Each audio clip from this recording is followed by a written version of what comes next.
L'un des premiers dilemmes que l'on rencontre lorsqu'on se lance dans la couture, c'est le choix de la machine. Le plus important consiste à déterminer quelles fonctions vous seront nécessaires. Il n'est pas utile de partir sur un modèle trop sophistiqué si vous n'êtes pas certaine que la couture vous plaira. Mais gardez également à l'esprit qu'une machine bon marché ne sera pas toujours une bonne affaire. L'idéal c'est à la fois une machine simple d'utilisation et proposant suffisamment de possibilités pour vous permettre de progresser.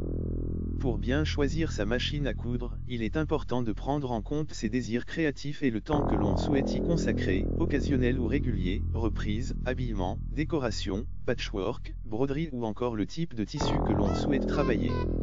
Vos projets vous guideront dans le choix de votre machine à coudre. Quel que soit le budget que l'on souhaite investir ou l'usage que l'on attend de sa machine à coudre, elle doit proposer les points de couture de base, points droits, points zigzag et boutonnières, de préférence automatique en un temps, à défaut en 4 temps.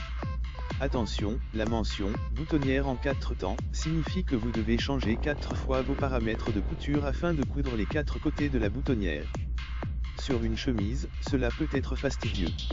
Le point pour couture stretch, ou élastique, s'avère utile pour travailler les tissus extensibles comme le jersey par exemple. Enfin, le point de surjet, aussi appelé point overlap, permet de réaliser des ourlets de bonne facture, même si un point zigzag serré près du bord peut aussi faire l'affaire.